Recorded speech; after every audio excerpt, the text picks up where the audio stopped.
சில சமையல்லாம் நம்மளுக்கு கஷ்டம்னு நெனைப்போம். ஆனா ஹெல்த்தி எப்படியாவது செய்யணும்னு நெனைப்போம். ஆனா அந்த சமையல் தான் சில நேரம் நம்மளுக்கு ரொம்பவே ஈஸியா இருக்கும். அதே மாரி தான் அடை தோசையும். அடை தோசைக்கு பருப்பு, அரிசியெல்லாம் ஒரு 4 மணி நேரம் ஊற வச்சுட்டா போதும்.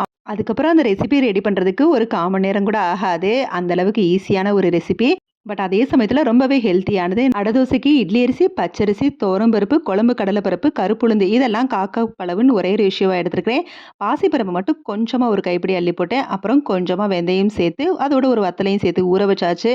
இது ஒரு 4 மணி நேரம் ஊறினதுக்கு அப்புறமா, அதில தேவையான அளவு உப்பு சேர்த்து கொஞ்சம் கொரகொரப்பா அரைச்சுட்டு, அதில சீரகம், சோம்பு, வெங்காயம், முருங்கை இலை, கொஞ்சம் மஞ்சள் தூள், பெருங்காயம் சேர்த்து கொஞ்சமா தண்ணி சேர்த்து நல்லா கலந்து விட்டுட்டேன். அவ்வளோதான். இதில நம்ம கேரட் கூட திருவி போடலாம். இஞ்சி இந்த மாரி சில வெஜிடபிள்ஸ் கூட நம்ம ஆட் பண்ணிக்கலாம். அவ்வளோதான் சூப்பரான ஹெல்த்தியான ஒரு ரெசிபி. குழந்தைங்களுக்குமே ரொம்ப ரிச் புரோட்டீன்னே சொல்லலாம். அந்த அளவுக்கு ரொம்ப விரும்பி சாப்பிடக்கூடியது தான்.